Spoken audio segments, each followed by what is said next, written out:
All right, my friends. I want to talk a little bit about some trial law stuff. Trial advocacy, especially in view of this Eugene Carroll sexual assault case, civil case involving President Trump. That is extremely and exceedingly critical for me and you to discuss. But I want to explain to you something right off the bat, which is critical. The idea of emergency food. You know, when I heard this years ago, like a lot of people, I don't know why, I thought, oh my God, who are these preppers? Who are these people with their crazy talk about food? What do you mean food? There's always going to be food. This is before supply chain problems. This is before everybody went nuts over toilet paper during COVID, when toilet paper had nothing to do with COVID, if you know what I mean. This is when we go crazy over anything.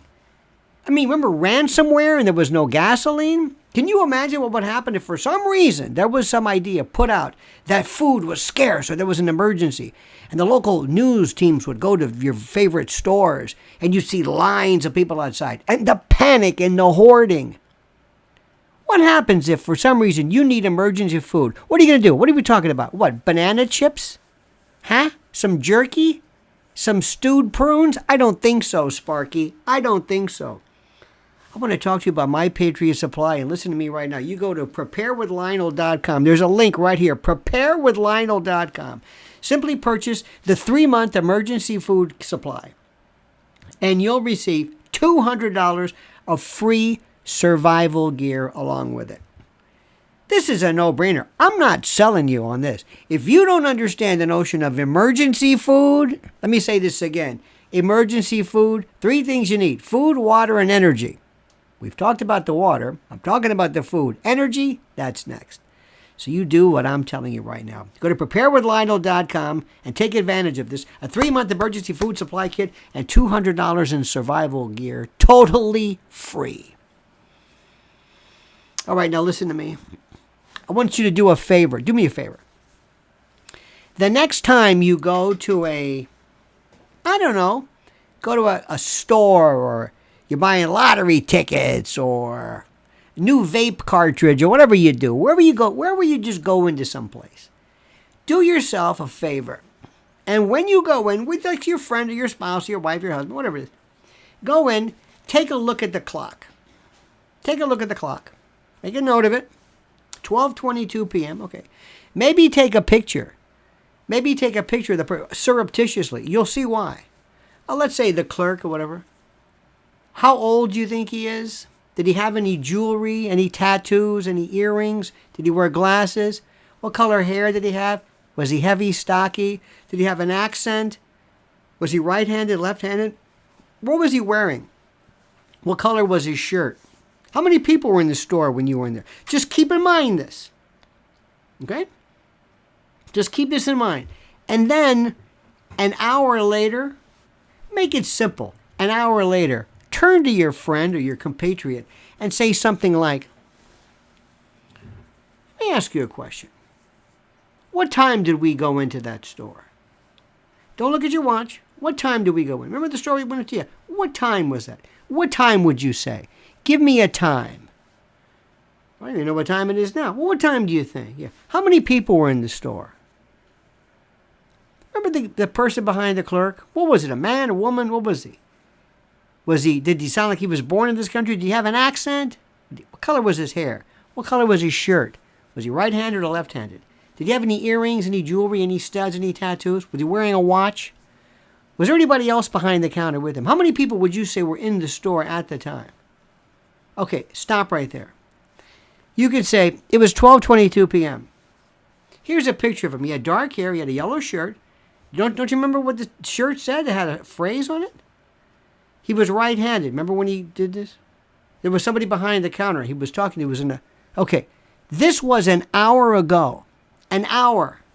You don't remember any of this. Now, when somebody talks to you about something that happens 25 years after the fact, and they don't remember certain things, do you hold it against them? How much can we forget? What do we say when we remember things?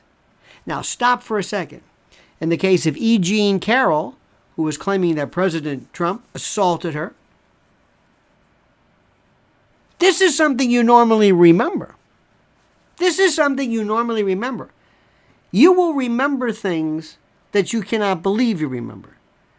You will remember the fact that there was a barking dog in the background. There was I'll never forget, one time there was a fellow, it was an armed robbery case. It was mine. And we always interviewed all the witnesses before, because if you're going to go to trial, you better listen to this guy.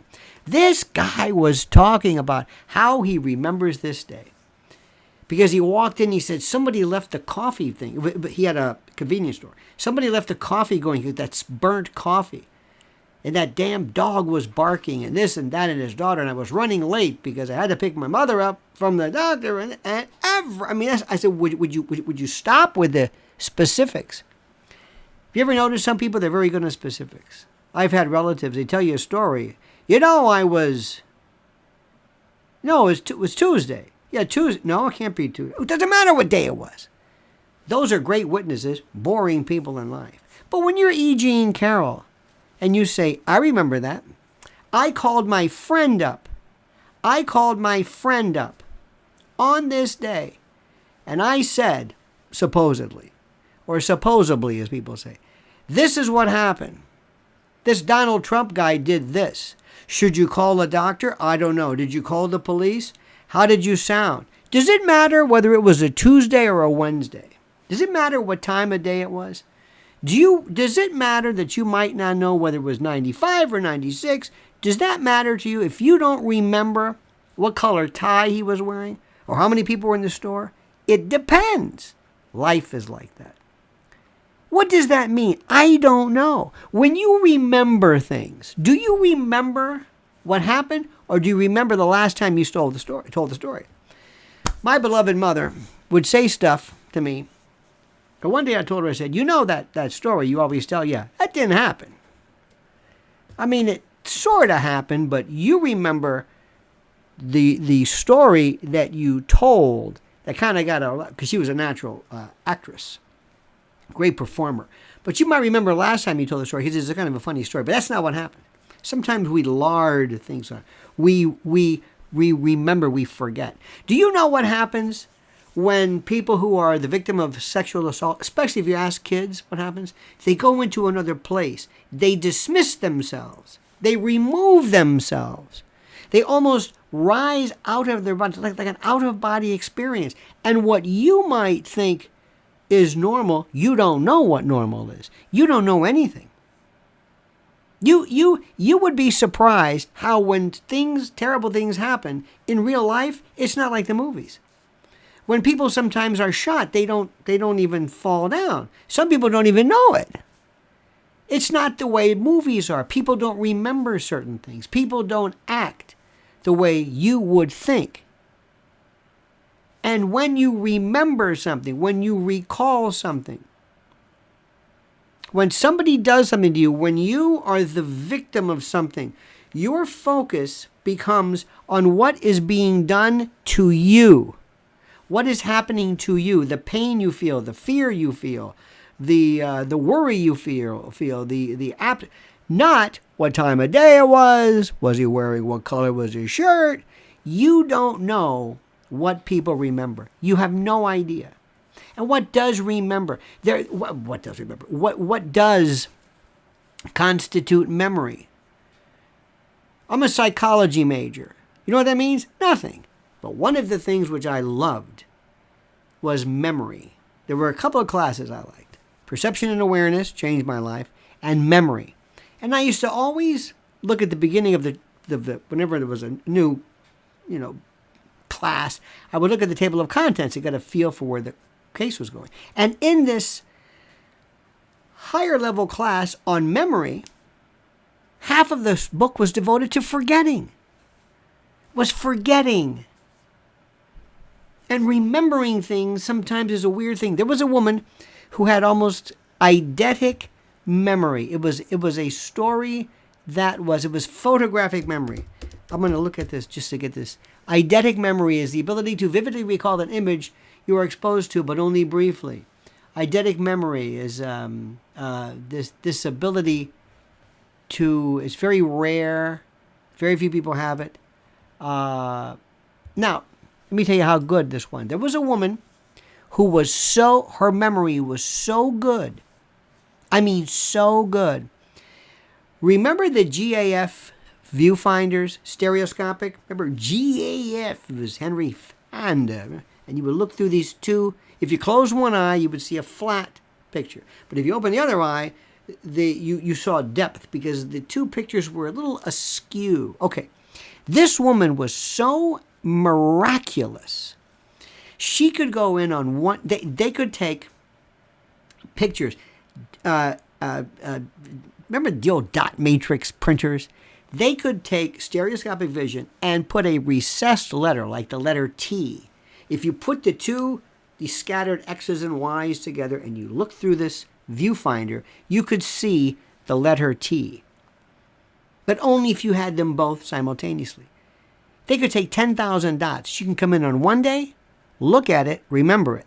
Come back the next day, see the other side of it, and superimpose them and see the letter. She did up to 1 million dots. She had a memory you can't believe. Now, a lot of people on TV will say things that they remember, and you're not really sure. Okay, August the 3rd, 1972. I was wearing a pink.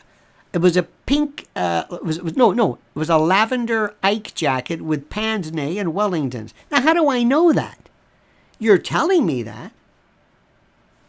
What a memory! Wait, how is this verifiable? How do I know she was wearing that? She says she was wearing. Anyway, it's just like when we have this kind of a friend she's an incredible psychic. She tells you stuff you already know. Wait a minute, you're having trouble with your cousin. I know that. No. And you're worried about a job. I know that. Tell me what the lottery numbers are. Oh, I can't do that. You're just telling me stuff I know. Well, this woman had a memory you can't believe. Anyway, make a long story short, she went almost crazy. That's the story. Memory is the worst thing in the world. Memory is terrible. Forgetting is memory. Forgetting is therapy. Forgetting is survival. Forgetting. And what you think you remember. Ask somebody who went through one event and ask them, tell me what you remember. And you will hear different things. Did he look mean to you? What did he say? What did he say? This is why we don't like hearsay. So do this little trick. Go someplace, make a note of it, note the time, and then wait an hour or whatever it is. And then ask. Especially if you have multiple people. You will not believe. I don't know. How many people were in there? I don't know. You were just in there. Oh, I wasn't paying attention. I used to hear sometimes people who were robbed. They would talk about the barrel of the gun being this big, like the size of a cannon. And I said, this is ridiculous. This is the second time I've heard this. And somebody one time explained to me, there was a psychologist who explained that there's kind of like not really a parallax, but you look at the end of the barrel and everything kind of moves back, and it's a common reaction. It's an illusion, not a hallucination. An hallucination is something that you see that's not there. An illusion is something that's there that you see distorted. Remember the moon illusion? At the horizon, sometimes it looks huge. It's at the same radius. Look at this. Here's the Earth. If the moon's here, the moon's here. It doesn't matter. It's the same radius. But at the horizon, it looks larger. Why is that? Is it because of the fact of the prismatic, the effect of the lens of it? No. It's perspective. It's an incredible thing. Perception and awareness. It's weird what the brain does. Let me ask you this question. I'm going to ask you a question, and I'm not going to answer it, but I want you to put the answer in the comments. See if you can get this one right. It's an answer. You're going to answer it the wrong way, but let me give you the question. How come when you get dizzy, you throw up? Now, I know you might, I don't throw up, but when people get dizzy, they go in a ride or a concession or something, you spin around, they throw up. Why? Why don't you sneeze? Why don't you become incontinent? Why don't you laugh? Why don't you belch and eructate and wax borborygmic? Why do you throw up? Why does spinning, and people will say, well, the inner ear. I know the cochlea and the cilia. I understand that. But why? I understand the movement, but why does movement relate to emesis and nausea? Think about that. Oh, it's a great question. Because trial work is human nature. Trial work is psychology. Trial work is perception and awareness and memory. And I'm telling you, what is memory? All right, my friends, thank you so very much. Thank you for attention, and please, thank you. I know you're going to like this video. I know you're going to subscribe to the channel. I know you're going to hit that little notification buzzer, so you bell or whatever, so you're notified of new videos and live streams, and comment as you see fit.